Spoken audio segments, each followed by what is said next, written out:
Welcome to Entre Moms, the bilingual podcast where single moms come together to find support y su propia luz en este viaje de ser madres.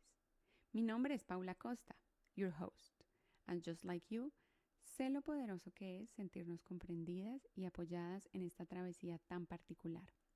Each week, I'll bring you conversations with experts who share valuable advice, además de historias inspiradoras de padres y madres solteros como nosotras. Please remember, while I aim to bring you diverse perspectives, the opinions of my guests do not necessarily reflect my own. So take a deep breath, ponte cómoda y conectemos de corazón a corazón as we navigate this path together. Bienvenida a Entre Moms, tu espacio para conectar, inspirarte y sentirte acompañada. Hola moms, welcome everybody. Bienvenidas y bienvenidos a este nuevo episodio que les traigo.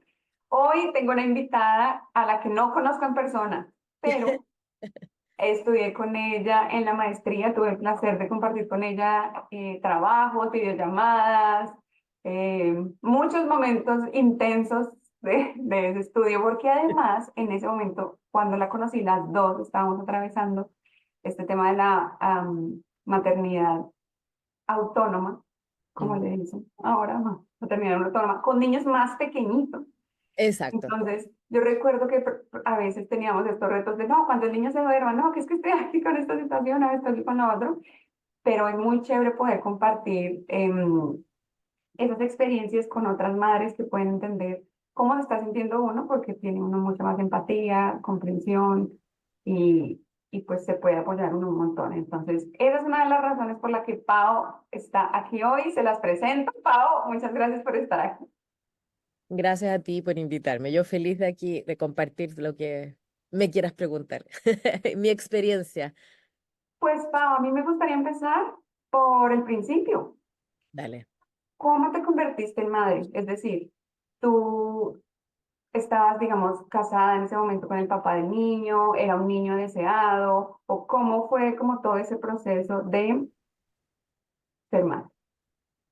Bueno, fue un niño muy deseado, fue muy programado. Yo nunca me casé con el papá de Ariel, así se llama mi hijo. Nunca me casé con él. Llevábamos como 4 años de relación, con convivencia, casi la misma cantidad de tiempo de relación. O sea, irse a vivir y comprometerse fue una cosa bastante rápida, pero decidir tener un hijo fue algo que tomó bastante tiempo. Normalmente las parejas a los 3, 4 años ya empiezan con crisis y nosotros lo que decidimos en realidad fue tener un hijo. Y dada mi naturaleza laboral, yo necesitaba prepararme con anticipación. He sido gran parte de mi vida laboral independiente, entonces en Chile para poder tener acceso a un permiso, un pre y postnatal, necesitaba cotizar, decimos acá, no sé si en otros lugares, pero en el fondo pagar por un seguro de salud y también Ok, por pensión o jubilación futura. Y eso necesitaba hacerlo durante un año, entonces tomar la decisión necesitaba hacer por lo menos de un año y una vez que ya estaba hecho ese proceso, em, fui al doctor y le dije, bueno, yo sé lo que hay que hacer, pero necesito saber que está todo bien, que si no necesito tomar quizás alguna vitamina, si es que puede haber algún tema un obstáculo que me impida quedar embarazada. Y de hecho había uno, no tan grave, pero que este es el clásico ovario poliquístico que algunas veces hace un poquito cuesta un poquito más porque uno no ovula regularmente. Y en nada, el doctor me dijo no quedes embarazada el primer mes, yo le hice caso y al cuarto mes ya estaba embarazada. Fue un proceso súper rápido desde que ya dijimos sí, ahora lo vamos a hacer, hasta que se produjo fue muy, muy rápido. Yo nunca esperé que fuera tan así. ok.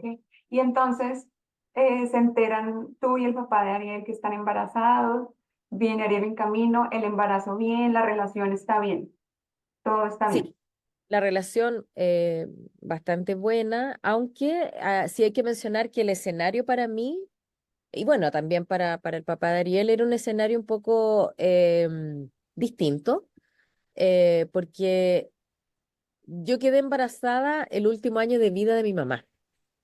Entonces, en Oh, ese, fue un año bien complejo, o sea, fue con terremoto en Chile, terremoto muy, muy fuerte. em, Eso también creo que en alguna medida aceleró algunos procesos de mi mamá.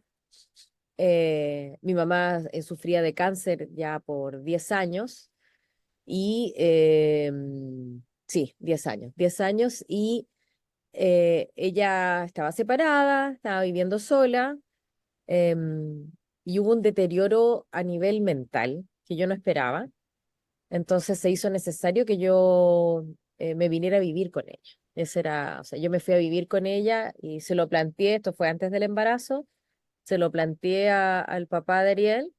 O sea, que yo no tenía, o sea, ni siquiera no es que no tuviera opciones, o sea, le comuniqué que yo iba a ir a vivir con mi mamá, porque yo necesitaba cuidarla y ya está. Y él me apañó, me dijo, sí, vamos, nos vamos los dos.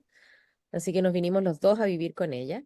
Y en todo ese proceso, creo que hubo quizás como, entre comillas, un descuido, como de no, como que perdimos el foco esto del embarazo y quedé embarazada, lo cual fue una cosa muy como ambivalente por un lado, o sea, en el sentido que por un lado estábamos muy felices y mi mamá también estaba muy feliz, estaba muy esperanzada, pero al mismo tiempo con esta constante amenaza de que tarde o temprano mi mamá iba a fallecer, que de hecho no conoció a Ariel, no alcanzó. esa era una de mis preguntas. Ah, Es dale. decir, tu madre falleció antes de Sí, que dieras a luz.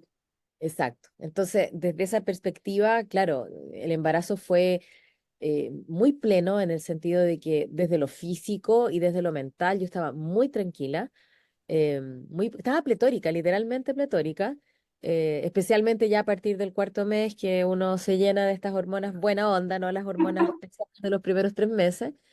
Y lo pasé bien, lo pasé súper bien, además de que me daba cuenta que para mi mamá era una bomba de vida impresionante, o sea, a ella le daba mucha energía esto de convertirse en abuela o de tener esa expectativa de convertirse en abuela. Pero claro, mi mamá se murió cuando yo tenía 7 meses de embarazo. Y ese fue obviamente un momento crítico para mí. Me sentí muy desamparada, muy angustiada yo diría un espacio como de una semana de mi cabeza dando vueltas para todos lados. Sin embargo, el hecho de que haya sido un cáncer tan largo también a mí siempre me dio la oportunidad de ir preparando y allanando el camino para el momento. Entonces, entre otras cosas, yo me preparé con Ariel. Y yo, cuando mi mamá empezó con el proceso ya de agonía, yo me acuerdo que le hablaba mucho. Me decían, este no es el momento, o sea, quédate tú tranquilo que yo te estoy cuidando y no te va a pasar nada, pero ahora necesitamos concentrarnos en la abuela. Y tú tienes que estar aquí, donde mejor vas a estar es en mi vientre, así que, o guata, como decimos en Chile. ¡Tan A lindo! pesar de que fue triste, muy, muy triste. Claro. Al mismo tiempo fue una suerte de reparación del duelo.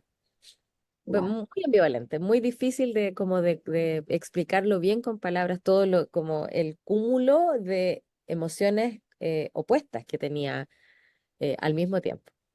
Claro. Pau, y me hablas de la emoción que sentía tu mamá por convertirse en abuela, de cómo te sentías tú como llena de emoción y expectativa también por el bebé. Y en ese momento, ¿cuál era el rol que ocupaba el papá de Ariel? Mucho de apoyo, él estaba muy presente, muy, muy presente. Fue muy importante para mi mamá también. Ellos se llevaban muy bien, tenían una muy buena relación.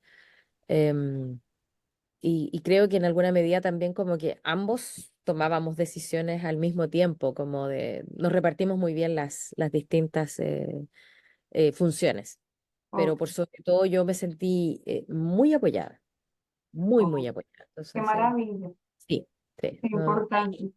nada que decir ahí. Muy bien, muy bien, muy bien, muy bien, muy buen Todo lo que hay que reporte. decir viene después. Bueno, entonces, ¿en qué momento entonces te conviertes en madre autónoma si sentías tanto apoyo y todo iba bien y fue un niño planeado? Exacto. O sea, la verdad es que yo diría que durante el embarazo, sobre todo, creo que hubo una especie como de, así, como un fuelle de energía a esta convivencia con el papá de Ariel.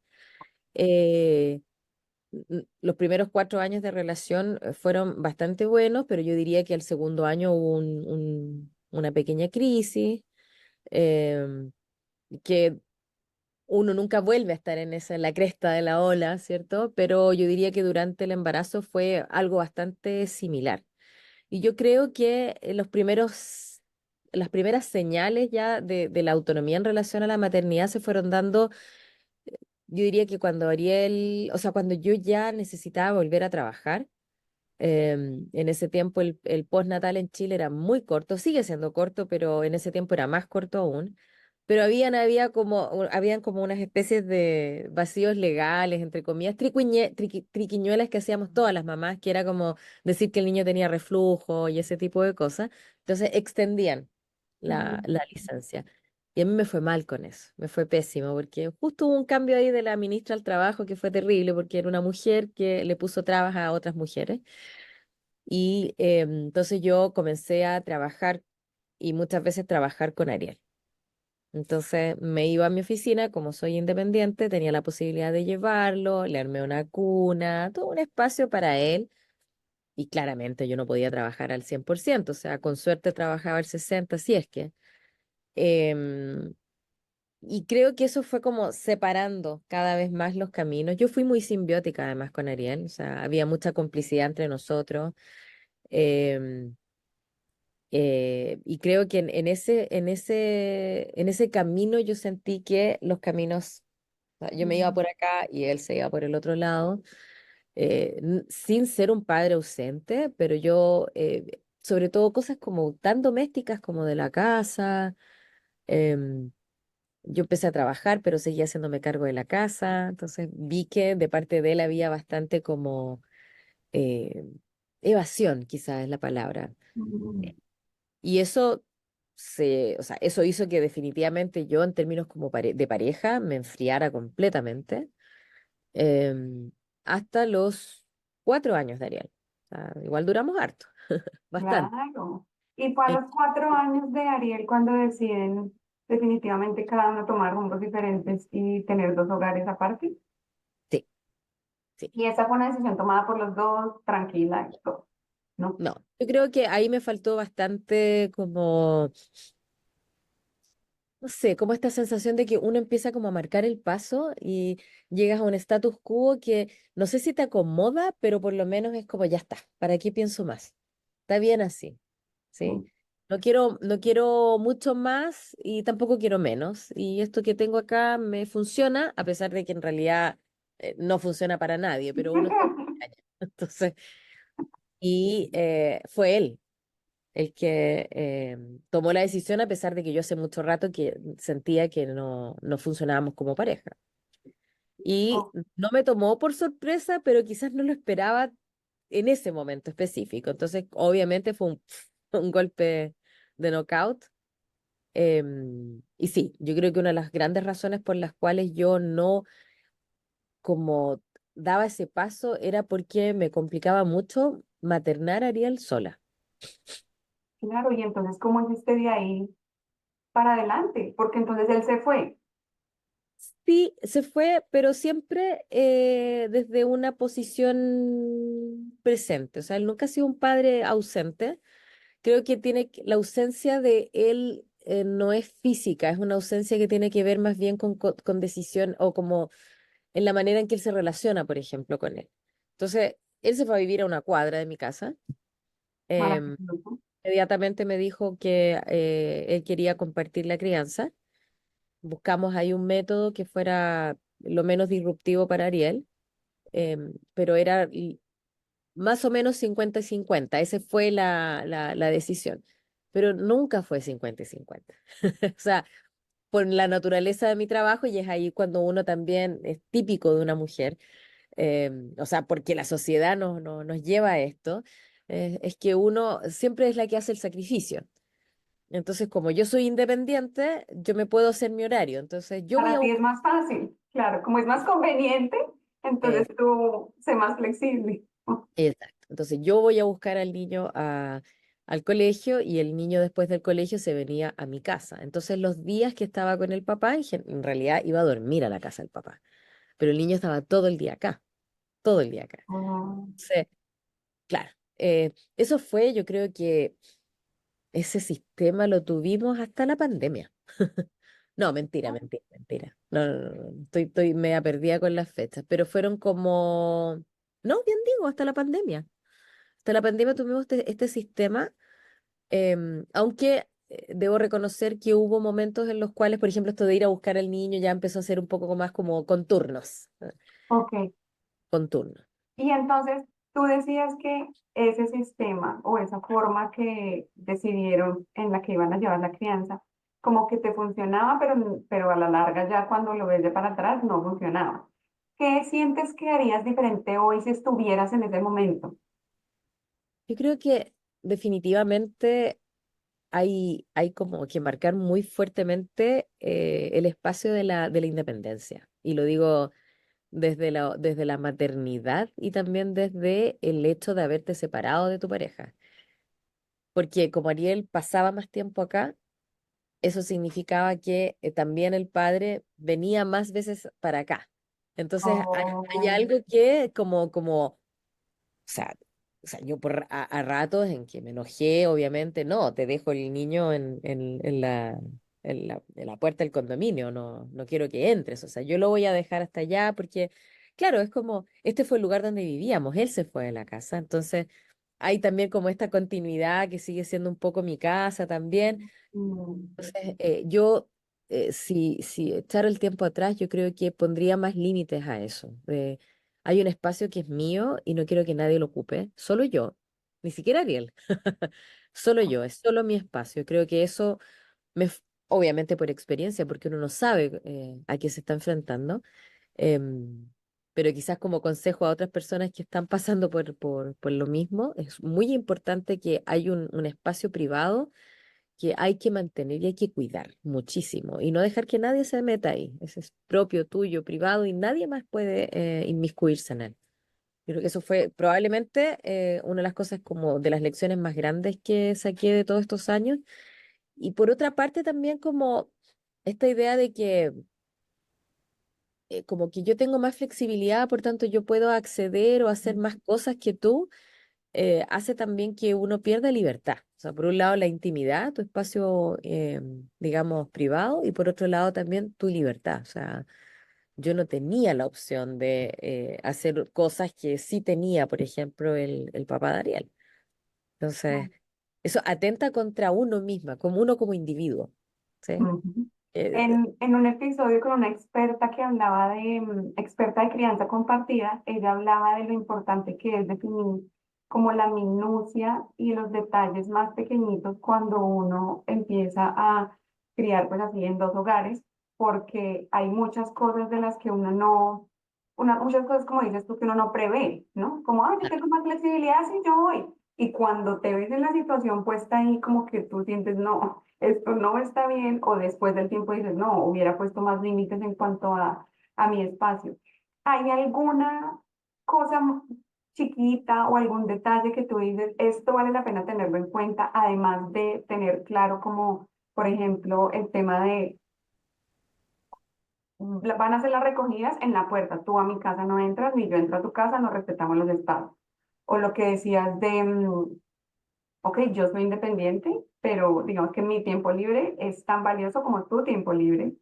exacto, Entonces, cuando te corresponde a ti, pues tú eres tan responsable como yo, así que los dos medidos por la misma vara, ¿no? exacto, sí. ¿Hay alguna otra cosa que tú creas que sea importante, así pequeñita como que tú digas, vale la pena tenerlo en cuenta a pesar de que parece que no fuera tan grande? Sí, yo creo que hay cosas como prácticas quizás que no, en mi caso no fueron grandes problemas, pero si uno hace la sumatoria, Claro. uno termina en algún momento colapsando o enojándose. Por ejemplo, como que en el tema de la alimentación, como nosotros teníamos 50 y 50, nos pagamos todos 50 y 50, o sea, todos los gastos de Ariel van por la mitad, ¿sí? Ujú, Vamos, dividimos, ¿sí? los dos, y de acuerdo a las leyes chilenas funciona así también, los dos tenemos un estatus económico similar, entonces ni uno tiene que compensar al otro para que el niño mantenga su nivel. Pero habían cosas prácticas, como te digo, que tienen que ver con que, como yo iba a buscar a Ariel al colegio y se quedaba todo el día acá, al otro, o sea, en la noche pasaba el papá a buscarlo y se llevaba, no sé, pues la colación, decimos acá, como el snack para los recreos, y también se llevaba la comida que el niño comía el otro día en el colegio. Entonces yo un día saqué la cuenta y dije yo, no es poco, especialmente las famosas colaciones en Chile son bien caras. Bien caras, o sea, si uno va haciendo sumando y sumando y sumando, hay una serie de detalles, o sea, parecieran que fueran nimios, pero sabes que no son nimios y que cuando uno se enoja aparecen. Ahí uno se da cuenta y uno saca la calculadora y dice, oye, entonces creo que no es malo sentarse y conversar hasta el papel que usó el niño en el baño, de verdad. Ah, Yo tengo una experiencia previa, pero sin maternidad, de una cosa casual, con un pololo, como decimos en Chile, un novio con el que conviví muy poquito tiempo y por alguna extraña razón escribimos todo lo que compramos, lo pusimos en una tabla Excel, con precio, lo que habíamos el día que lo compramos, quién lo había comprado, o si era un regalo, quién había hecho ese regalo, o sea, si era un regalo que venía desde mi lado o venía desde el lado de él, no sé. Y cuando nos separamos fue como, uy, qué fácil. Esto fue mi aporte, este fue el tuyo, ok, tú me debes a mí. Porque él se quedó con muchas de esas cosas, por ejemplo. Entonces yo le dije, bueno, y él muy justamente me las pagó a precio nuevo, ni siquiera con la depreciación del uso. Fue como mi, mi indemnización, por decirlo de alguna manera, pero es un detalle que terminó siendo una tremenda diferencia. Y por ejemplo, en mi separación en relación a Ariel, creo que ese tipo de cosas como, mira, el niño, y eso es lo que hacen en las cortes normalmente, cuando hacen claro, mediaciones, es como arriendo o renta, alimentación, vestuario, gasolina, transporte, materiales para el electricidad, colegio, médicos. Hay una serie de detalles que claramente con el papá hacemos juntos, pero en el día a día, eso como de, ay, quiero comer un helado o quiero, no sé, una fruta que no está en la casa y hay que ir al supermercado a comprarla. Bueno, eso, claro. son Y yo detalles, siento que pero muchas veces, digamos, siendo en este caso, que comparto un poco contigo, siendo cuando los niños pasan más tiempo con la mamá, pues somos nosotras las que incurrimos como en ese gasto extra, no solo económico, sino pues de energía, de tiempo, etcétera, etcétera. exacto, Es muy exacto. difícil que del otro lado sea visto. Y entonces yo siento que hay una tendencia humana de igual minimizar como la experiencia del otro, como que si tú me dices, ay, pero el yogur de mañana y yo, ay, pero es un yogur. Claro, Exacto. pero cuando es un yogur todos los días o es un yogur 4 veces a la semana, pues hagamos, como hagamos el cálculo. Entonces, qué chévere no poder prever eso con Sí. anticipación o hablarlo en detalle con anticipación para que luego no se convierta en estas cosas que se van acumulando y luego generan unas explosiones que parecen sin sentido y entonces por ende tiene mucho más eco porque es como porque estás peleando por esa cosa tan pequeña. Exactamente, sí. ¿Verdad?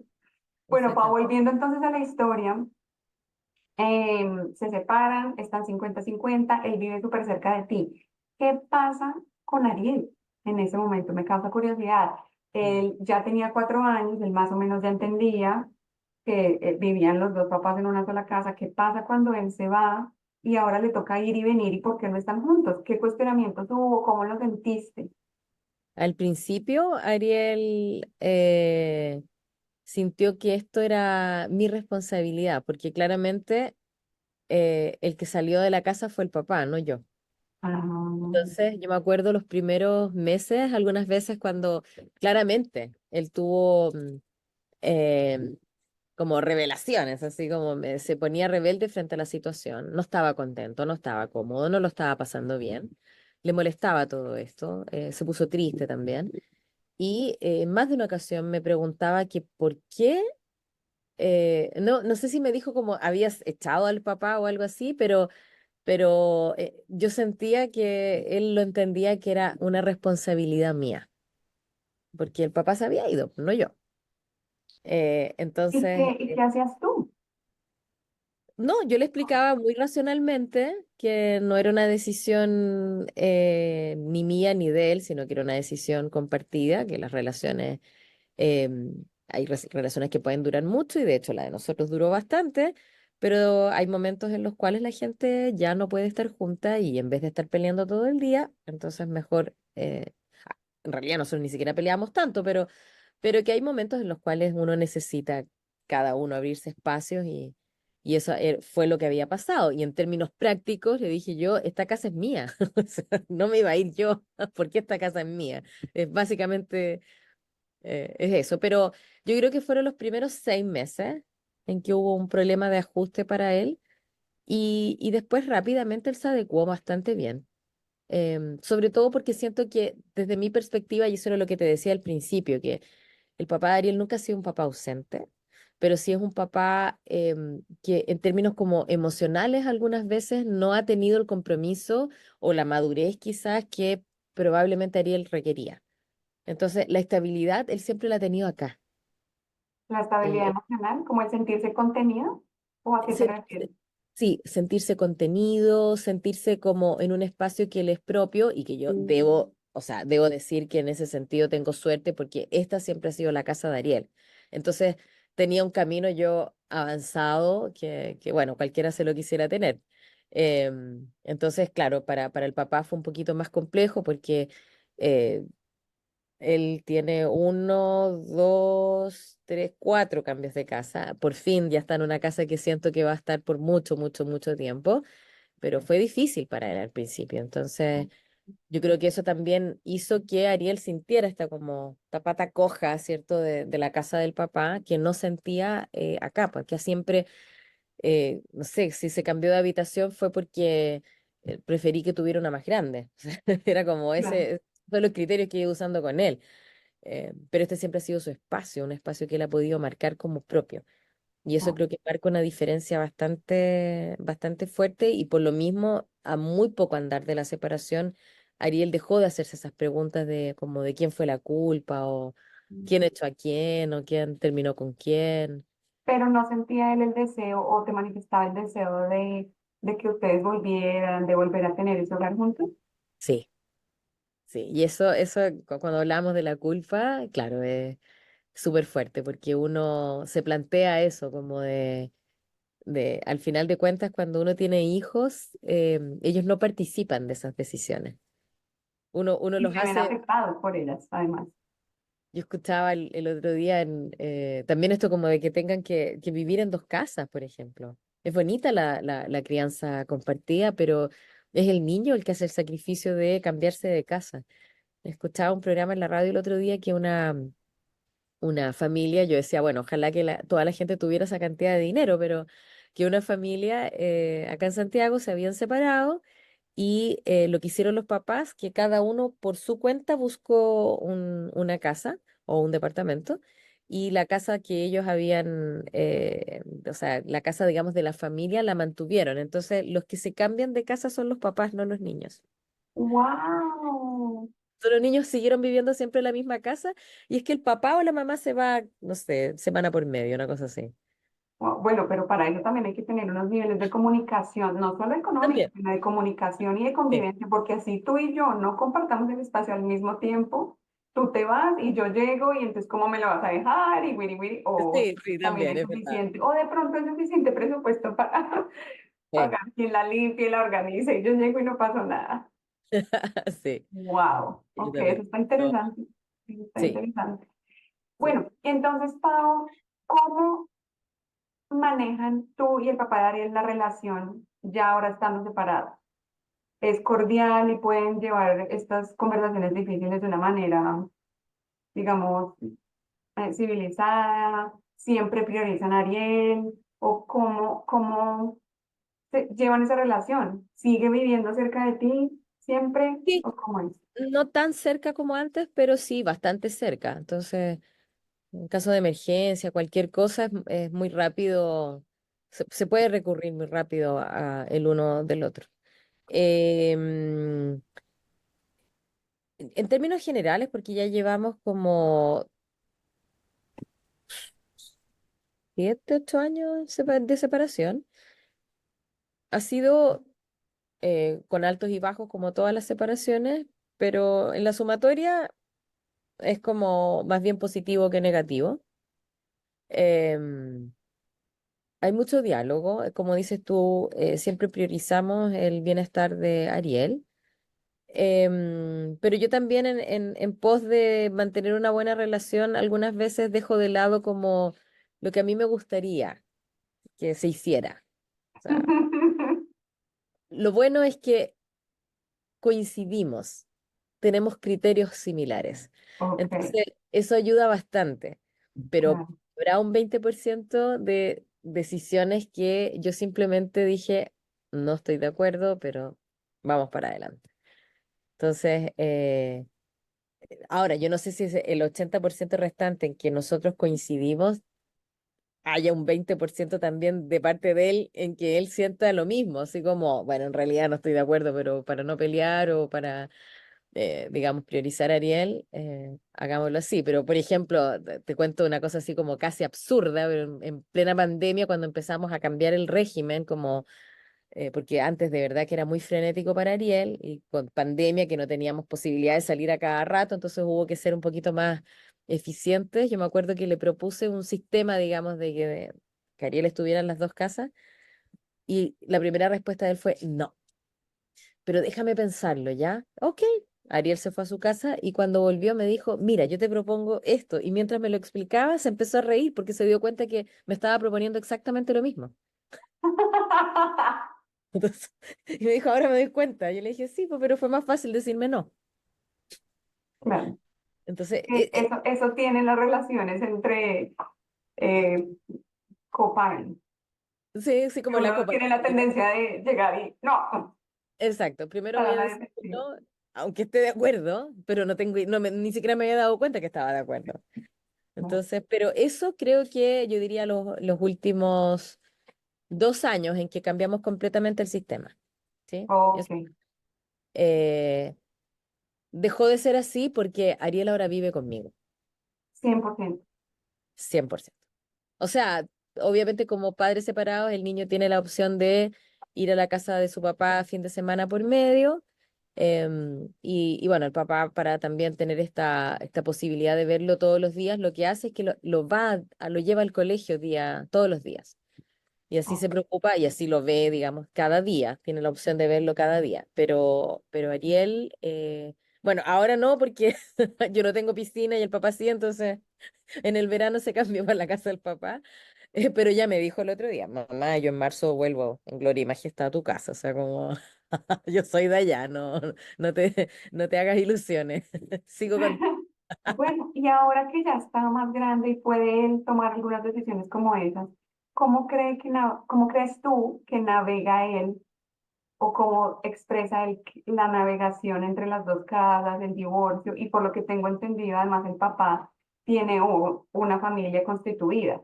¿Cómo le Exactamente. va a él en esa navegación? Yo digo que ahora bastante bien, porque lo que a Ariel le hacía más falta era saber que él tenía un espacio que no había que ganar. Yo sentí que cuando el papá armó esta otra familia, eh, no necesariamente era la situación, pero Ariel tenía esa sensación de que él debía ganar un espacio En como esa familia. en esa familia. Entonces, Ariel es muy sensible, muy, muy sensible. Entonces, quizás a otro niño no le habría afectado tanto, pero a él sí. Em, y claro, sobre todo al principio no fue tan claro todo, entonces él se fue sintiendo un poco como opuesto. Y esto coincidió con pandemia, con entrada en la adolescencia, o sea, todo al mismo tiempo. Entonces, hace 1 año y medio ya, casi dos, em, Ariel decidió que quería vivir conmigo, solo conmigo. Y te digo por qué. Sí, sí, o sea, eso fue una decisión a propósito de una crisis muy fuerte que tuvo con el papá. Hasta ese momento nosotros desconocíamos que Ariel tenía un probable diagnóstico de TEA. Entonces, muchas cosas que reacciones de Ariel en realidad se explicaban mucho más por esta forma de percibir la vida que es distinta y que frente a la crisis también reacciona, ¿cierto? Em, con un poco de violencia, pero no con todo el mundo, porque conmigo no reacciona así. Mm. Entonces, había también ahí cosas pendientes que tuvo claramente con el papá. Y hubo un día específico en que ellos pelearon fuertemente y el papá me llamó y me dijo, recién había ido Ariel llevaba, no sé, un día con suerte en la casa del papá y me dice, por favor, ven a buscarlo, no, está muy alterado Ariel, está colapsado, no me acuerdo, está descompensado, creo que esa fue la palabra que usó.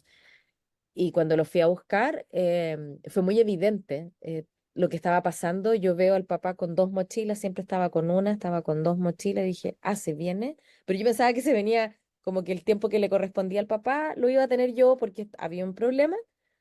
Pero ahí entendí que no. O sea, que Ariel, me acuerdo que se subió al auto y me dijo, todavía me emociono, me dijo, mamá, yo no puedo. Eso fue lo que me dijo. O sea, como que él lo había intentado, pero no podía. Y él sabía que no podía porque lo que les surgía era mucha rabia, mucha rabia. De Em, vivir allá. sí, de vivir como en un régimen con hermanos que nunca había tenido, eh, de respetar otras reglas, quizás a las que no estaba tan acostumbrado, y de perder sobre todo la atención del papá. Es que ese yo creo que Eso fue el puede ser tema más bien fuerte. pesado para ujú, para los Sí. niños. Y sobre todo adolescente. Ariel estaba entrando estaba como preadolescente, con 11 años más o menos, entonces creo que era un momento muy crítico también de su vida y fue muy doloroso para el papá también. Fue conversado en terapia y todo, y él no quería, claramente, o sea, quería que Ariel siguiéramos con un mismo régimen, pero él entendía también que esto iba a ir de mal en peor si es que no lo solucionábamos ahí y nunca fue tomado como una decisión para toda la vida, pero ya han pasado, no sé, pues ha pasado un año y medio y Ariel está aquí, Y se va por la piscina mientras hay calor y vuelve. que Ok. está, Cuando él decide, cuando él se siente lo suficientemente seguro, sí, va, pero sabe que su polo a tierra es tu casa. exactamente, Pau, y exactamente. me causa curiosidad, ahorita mencionabas que habías tenido un novio. Sí. ¿Qué ha pasado en esas situaciones cuando has sido tú la que ha tenido un novio? ¿No ha sentido él como ese desplazamiento o ese tema de la tensión Mm. justamente que fue la que ocasionó los roles con el papá? Eh, Afortunadamente no, pero no sé si tan afortunadamente porque yo lo hice de tal manera que eso no pasara. O sea, cuando tuve un novio, fueron alrededor de 3 meses que Ariel sabía que existía, pero no lo conocía. Ok. Dije, no voy a traerle nadie a la casa que va a estar, no sé, una semana y después se va a ir y va a pensar que así es la vida, porque no. O sea, sí, pero no para relacionarse tan seriamente con la gente. Así que cuando yo ya me aseguré de que era más o menos seguro, en ese momento se lo presenté y comenzaron a interactuar, digamos, de manera suave, o sea, como Ujú. no con tanta intensidad.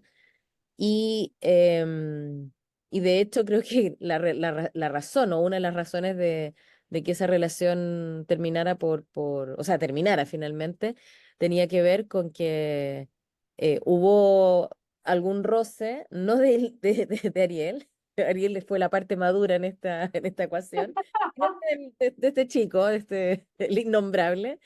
Y para mí fue el límite, o sea, fue como, no, o sea, nosotros podemos tener problemas entre nosotros, pues somos adultos, pero con mi hijo no. O sea, para mí, ahí está, hasta ahí nomás llego yo. Yo no puedo experimentar cosas nuevas, ni si eso significa un sacrificio para Ariel. O sea, Entonces lo que ahora, entiendo es que priorizas tú tu maternidad antes que tener una relación con alguien. o sea, más que priorizar la maternidad, priorizo una maternidad sana.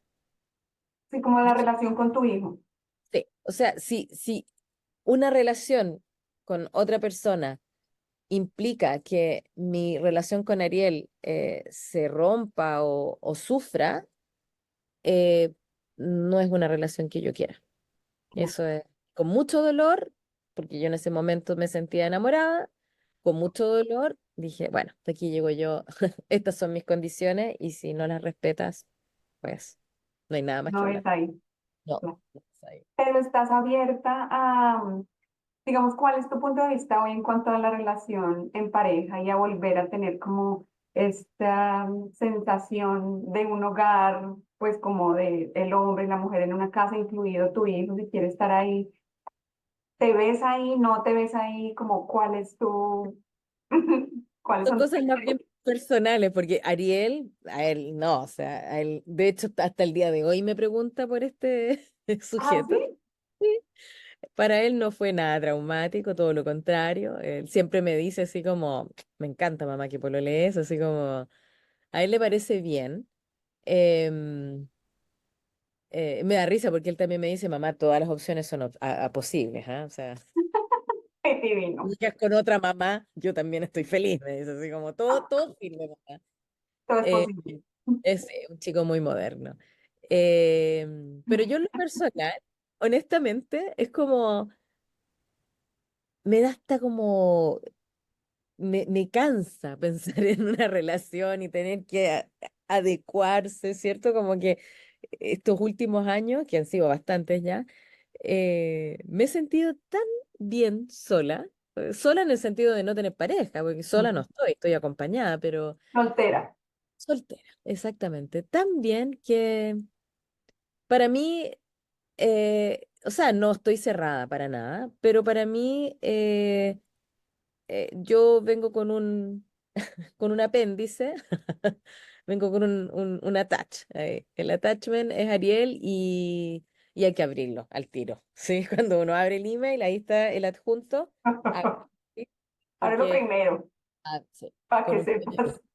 sí, con un preview y ya está. Es como...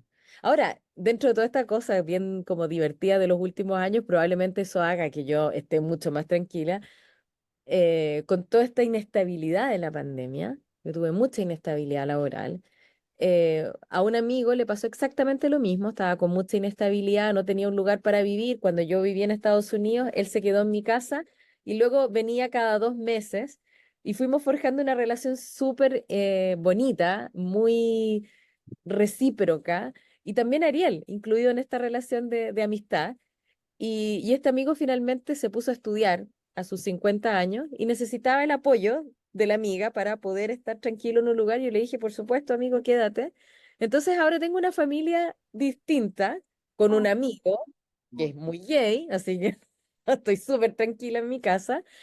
Y es increíble que eso ha funcionado como una familia súper estable, con una ayuda que viene como desde la petición. Es decir, yo le pido algunas veces como, oye, voy a salir, tú vas a estar acá, sí, tranquila, no te preocupes, sal, no pasa nada. Em, Él se mete muy poquito, o sea, como muy pocas veces yo he escuchado que le dice, oye, tu mamá te dijo que recogieras la mesa, ya, ya, y él lo respeta mucho, entonces nunca han peleado, jamás han tenido una... Maravilloso. Sí, de verdad que ha sido, creo que eso también ha repercutido en el hecho de que yo esté muy tranquila y como que digo, bueno, no será, digamos, habrá una parte, digamos, que no está satisfecha, pero el resto está perfecto, sí. Y como ves, digamos que cuando me cuentas que hay una figura masculina Mm, viviendo en tu casa, sí. ¿sientes que esto ha repercutido de alguna manera en cómo Ariel igual ve la masculinidad? Porque yo siento, por ejemplo, mi hijo también es hombre Mm, y él pasa más tiempo conmigo. Y aquí pues él no ve ningún hombre. Y siempre me cuestiono como cuáles pueden ser esos espacios, o me lleno pues de creatividad, cuáles pueden ser esos espacios en el que mi hijo se relaciona con otros hombres que puedan ser ejemplos a seguir o que él se pueda sentir inspirado o hacer cosas que sean como más masculinas, porque yo soy toda arte, la canción, el baile, etcétera. claro, Y mi hijo es carro, monster truck, empujar, claro. y yo así como no. conmigo no. Y entonces cuando pienso como en tu contexto, digamos, como en mi situación, me parece espectacular poder tener como ese rol masculino, pero no sé cómo lo vive él o cómo lo has sentido tú. Es, honestamente, te digo que al principio no lo pensé tanto, porque se fue dando de manera gradual. Ok, Como te digo, al principio era que estaba 2 meses en la casa y luego se iba 2. Estaba viviendo también en el sur de Chile. Y entonces como hubo una etapa de adaptación de más o menos 1 año y medio, yo creo, con este régimen de 2 meses, que después se dio todo de manera muy natural. De hecho, me acuerdo que la última vez que lo fuimos a dejar al bus para que se fuera al sur, yo le dije al Ariel, ¿sabes qué? Me da pena que se vaya. Y el Ariel me dijo, sí, ¿por qué se va? Así como oh, se había acostumbrado a él. Y claro, yo cuando él me propone esto de que quería permanecer, digamos, acá por un tiempo más indefinido, em, sentí que era una suerte de como de ejemplo que para Ariel era muy importante. O sea, una persona que es responsable, una persona que es cariñosa, que está preocupada de los afectos, o sea, se preocupa de sus amigos. que te apoya, te ayuda, está puestísimo. Ha ido a buscar a Ariel, lo ha ido a dejar, o sea, de verdad que ha estado muy, muy presente en la vida de Ariel. Y por otro lado, porque él al ser gay tiene como un lado también femenino, que Ariel increíblemente lo ha desarrollado más con él que conmigo, porque yo, todo lo contrario, yo soy más bien masculina, entonces es súper divertido cómo se ha dado esa figura femenina que tiene Ariel, viene más bien de este amigo mío y también viene del papá, porque el papá de Ariel también no tiene ningún rollo con su sexualidad. Entonces, si le gusta, no sé, una cartera, por decirte un ejemplo, pues se la compra y le da lo mismo si es para hombre o para mujer. Entonces, como por ambos lados, el Ariel ha tenido esta como libertad o esta flexibilidad en relación a los roles de género, por ejemplo, que me ha gustado cómo él lo ha ido construyendo, pero no sé, yo te pongo un ejemplo, una vez creo que la primera vez que le pedí que se quedara un ratito con Ariel, porque, no sé, yo llegaba a las 10 y él iba a llegar no sé, Ariel iba a estar con alguien hasta las 8, entonces eran 2 horas, no era más que eso. Y cuando llego a la casa, Ariel, o sea, yo abro la puerta del condominio y Ariel se asoma por la ventana de la pieza de mi amigo, de Claudio. Y yo lo miro y le dije, ¿qué estás haciendo ahí? Me dice, sale de la pieza y subo y estaban los dos en la habitación, pieza le decimos a la habitación en Chile.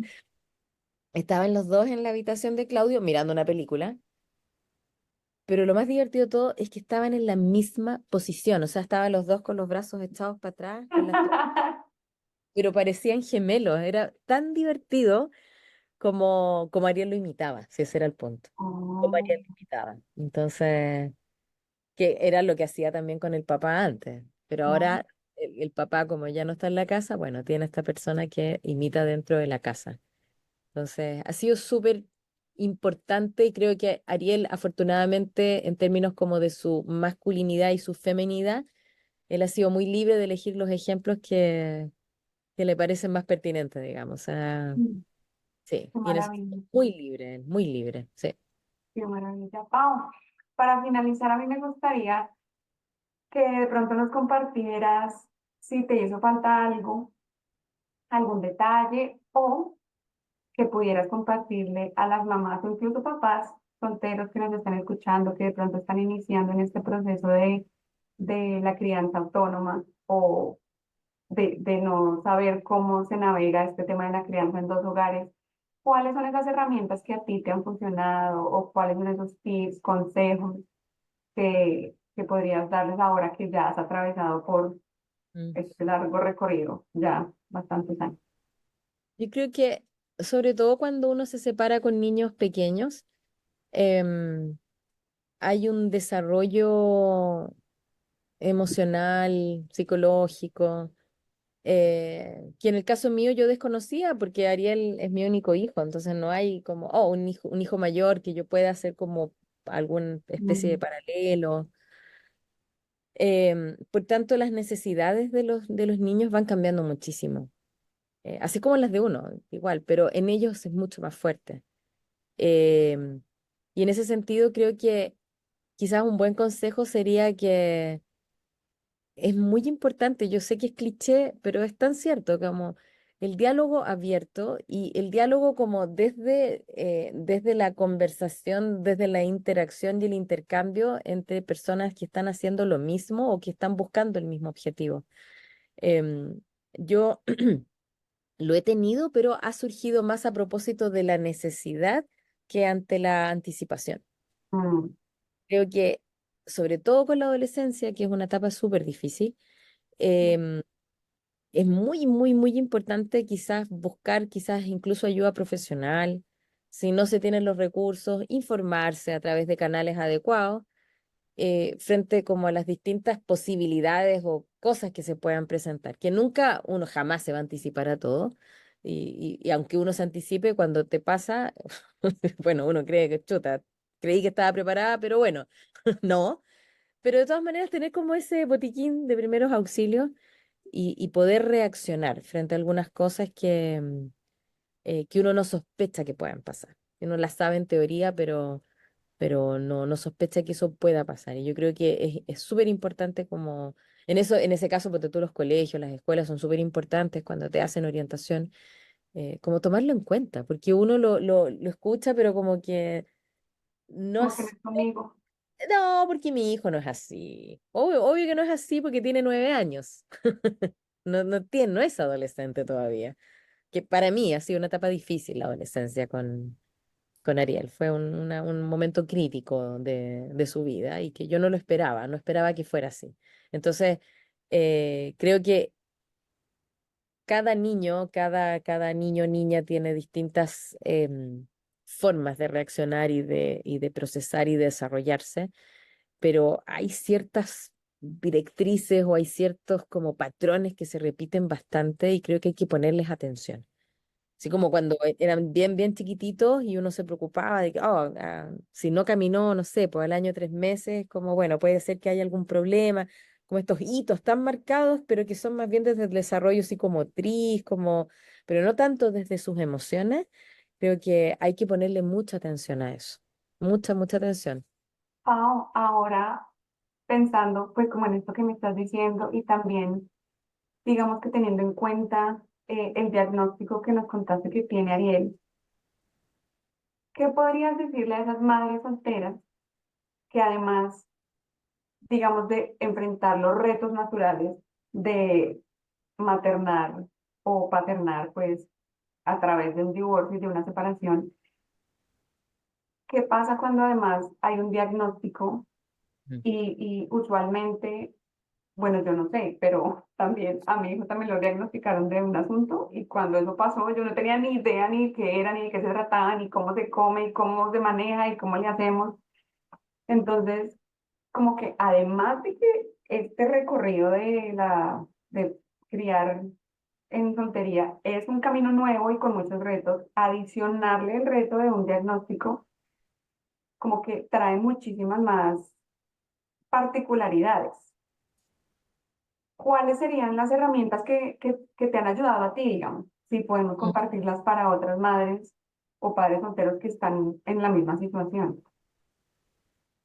En mi caso, ha sido, afortunadamente, hay recursos escasos, pero hay para terapias.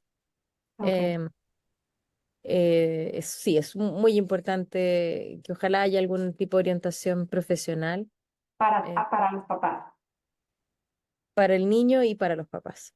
Ok. O sea, por la edad de Ariel, estas terapias eran con nosotros siempre presentes. La psicológica no, pero la neurológica sí.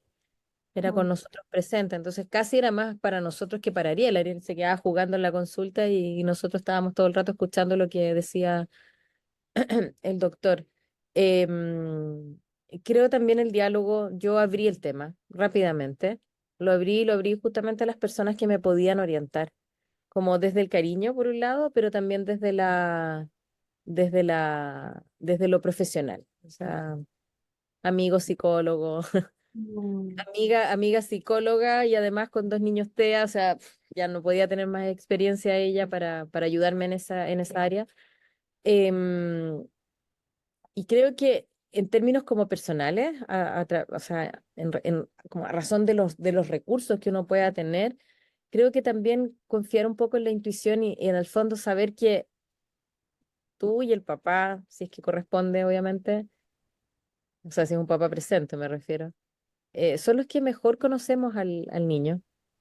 Y hay intuiciones que hay que seguir. O sea, en el caso de nosotros fue el cambio de colegio, un colegio que nosotros apostamos, el primero, digamos, que tenía todas las condiciones como justamente para que un diagnóstico de TEA no hubiera sido un problema, y resultó ser todo lo contrario.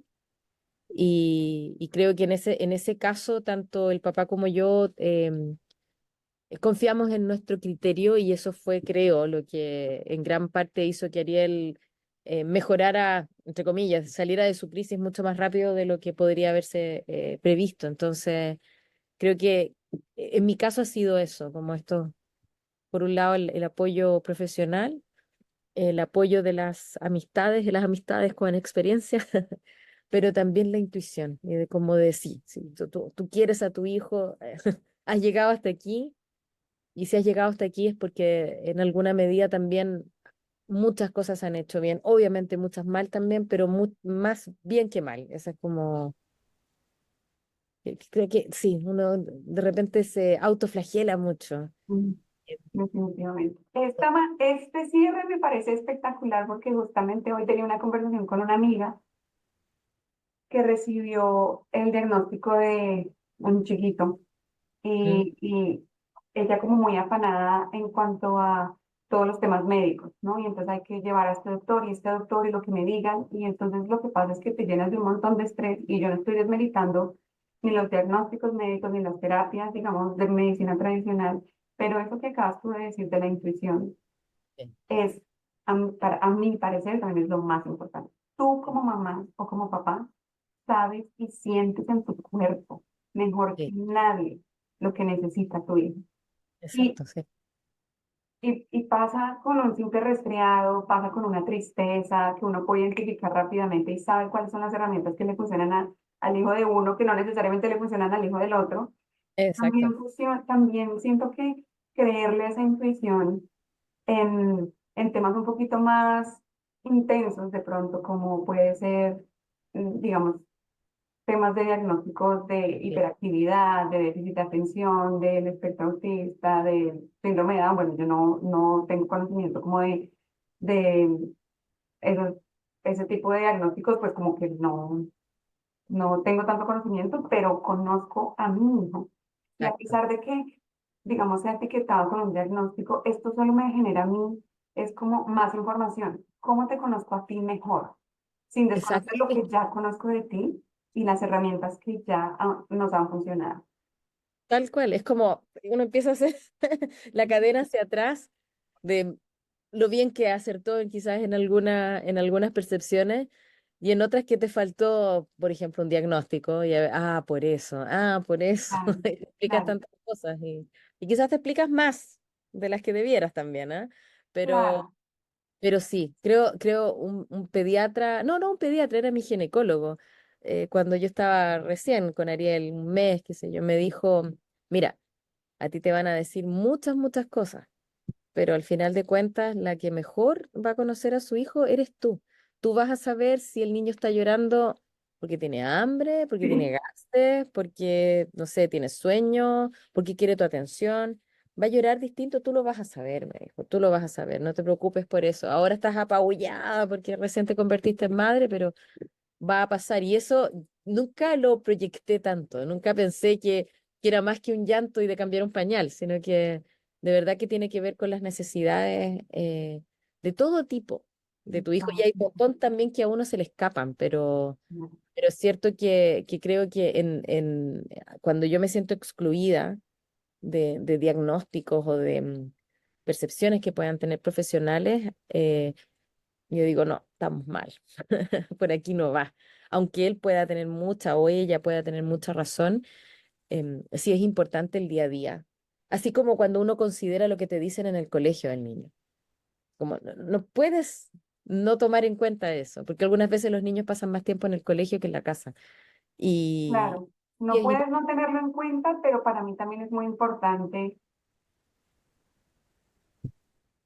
evaluarlo como también con mucho cuidado, porque el hecho sí, de que tenga un comportamiento en un lugar específico no quiere decir que eso determine ni su exacto, carácter ni su personalidad. Es como, ¿qué está pasando en ese lugar que está disparando ese comportamiento? exactamente, tal cual, sí. Que es justamente la experiencia que tuvimos con el colegio anterior. O sea, nosotros sacamos a Ariel de ese colegio, él llegó al otro colegio como aún más rebelde, como de Claro, pues verdad. porque si venía con una experiencia traumática, pues aquí en el otro lado obviamente va a llegar prevenido.